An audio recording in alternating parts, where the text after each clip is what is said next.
Vipassana Bhavana, often referred to as Vipassana meditation, is a traditional form of meditation that comes from the Buddhist tradition. Vipassana involves observing on its own bodily sensations, thoughts, and emotions with mindfulness. Vipassana meditation is often taught in silent retreat settings, where practitioners engage in extended periods of meditation and introspection. Sobat Berjasa, kami dari kelompok 2. Sotihotu Namo Buddhaya. Bahasan kali ini adalah Vipassana Bhavana dalam Sutta-Sutta Sang Buddha. Adapun pembahasan yang akan kami sampaikan yang pertama yaitu makna dari Vipassana Bhavana, dan yang kedua Yaitu perbedaan Vipassana dalam Anggutara Nikaya volume 1 halaman 62 sampai 64. Yang ketiga Vipassana dalam Yoga Ganda Sutta. Mari kita simak bersama-sama. Terimalah salam Buddhis dari saya, Namo Buddhaya. Pada kesempatan kali ini, saya akan menyampaikan materi tentang makna Vipassana Bhavana.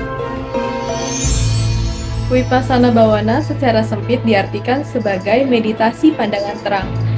Namun, secara luas, meditasi Vipassana Bhavana diartikan sebagai suatu upaya yang dilakukan untuk melihat sebagaimana adanya kondisi dari batin dan jasmani, yaitu seperti anicca, dukkha, dan anatta, tanpa adanya persepsi bahwa adanya entitas lain.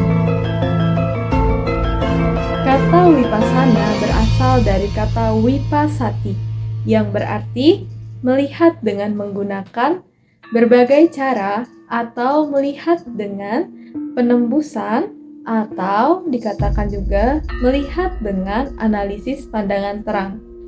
Vipassana Bhavana adalah meditasi pandangan terang tingkat tinggi yang memiliki tujuan untuk melatih dengan pandangan terang dan jernih bahwa proses kehidupan selalu berubah tanpa henti atau anicca, dan selalu dicengkram dalam penderitaan atau duka hingga akhirnya menembus anatta atau tanpa aku atau tanpa diri, yaitu nibbana.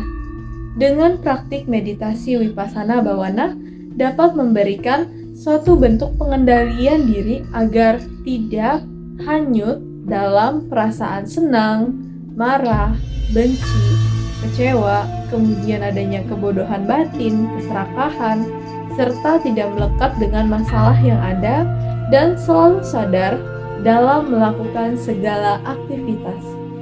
Melalui pengamatan yang intensif terhadap pikiran dan tubuh, meditasi Vipassana Bhavana membawa pemahaman mendalam tentang ketidakkekalan, penderitaan, dan tanpa aku, yang membawa pada pembebasan batin dan kebahagiaan sejati.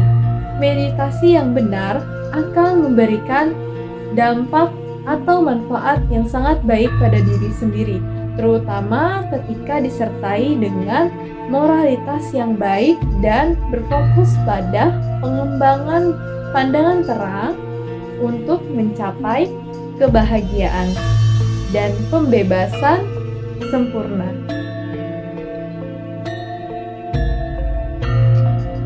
Meditasi Vipassana Bhavana salah satu manfaatnya adalah menghilangkan tabir ketidaktahuan atau kebodohan batin yang ada pada diri. Atau dapat juga kita ketahui bahwa meditasi Vipassana Bhavana yaitu upaya untuk mengembangkan kebijaksanaan. Sekian yang dapat saya sampaikan. Saya ucapkan terima kasih. Namo Buddhaya. Ya, baik. Di sini sebelumnya sambutlah salam kasih dalam Dhamma, Namo Buddhaya. Ya, di sini saya akan menyampaikan atau menjelaskan tentang meditasi Vipassana di dalam Anggutara Nikaya kelompok 1 syair ke-62 dan 63. Nah, di mana sutta ini membahas tentang perbedaan dalam praktik meditasi vipassana dan perjalanan menuju pencerahan. Nah, ini adalah sutta yang penting dalam pengembangan pemahaman tentang vipassana. Nah, di mana ada ringkasan tentang perbedaan antara sutta-sutta ini. Nah, di mana sutta atau syair yang kedua yaitu tentang Ekottara Karaniya Sutta, yaitu mengembangkan atau menggambarkan meditasi vipassana yang berfokus kepada 4 aspek batin yang disebut sebagai jala atau tali. Nah, di mana jala atau tali ini yaitu hal yang dapat menjalin 4 aspek ini bersama-sama.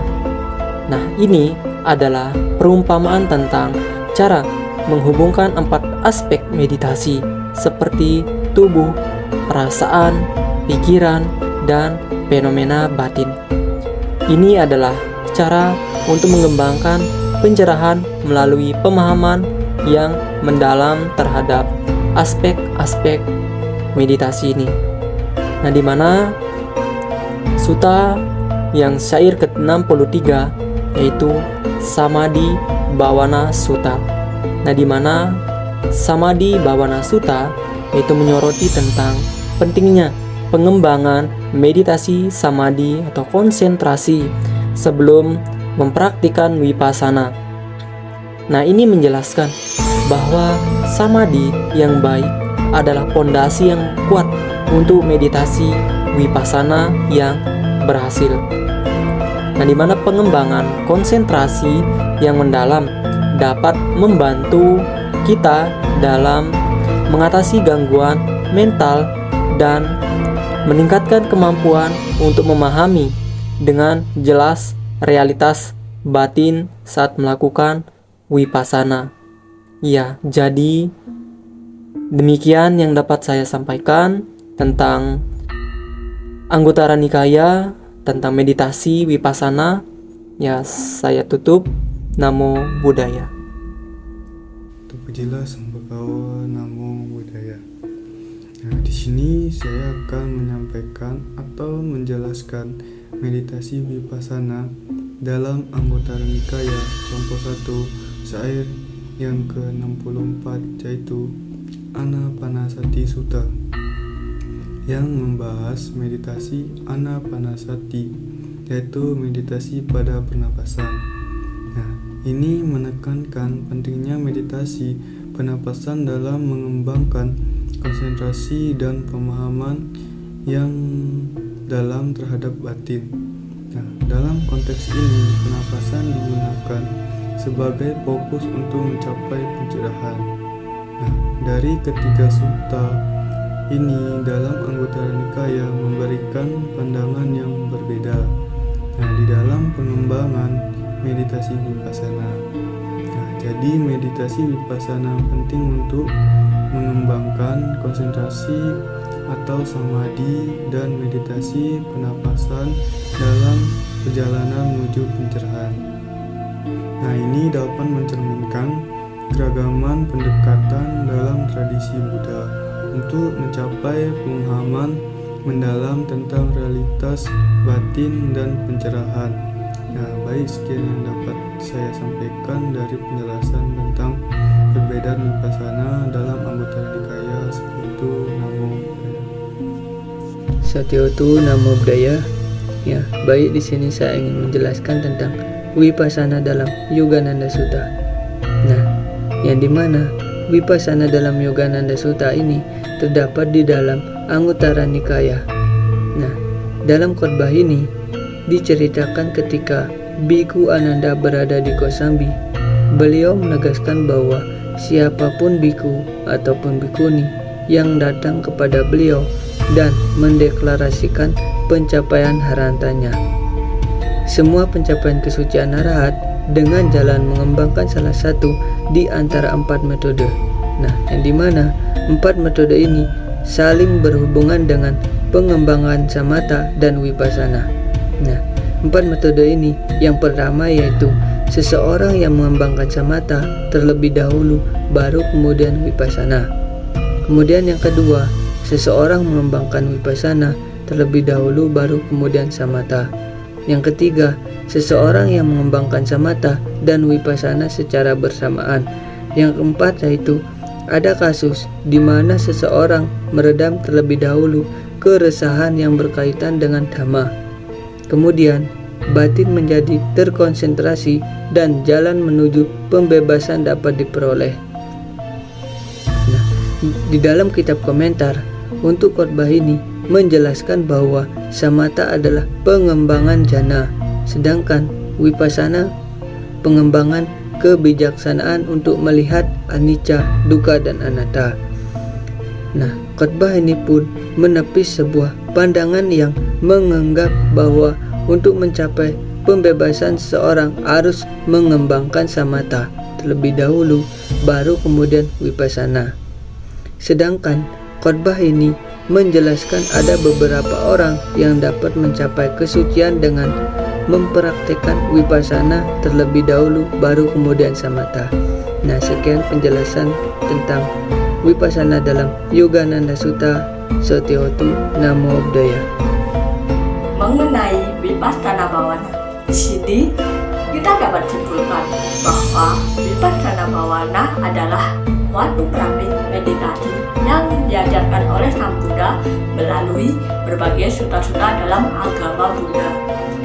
Dengan melakukan praktik vipassana bawana dapat mengembangkan wawasan serta mengembangkan terhadap sikap sejati realitas atau jasmani, seperti contohnya pemahaman tentang ketidakkesalan, penderitaan, tiada diri.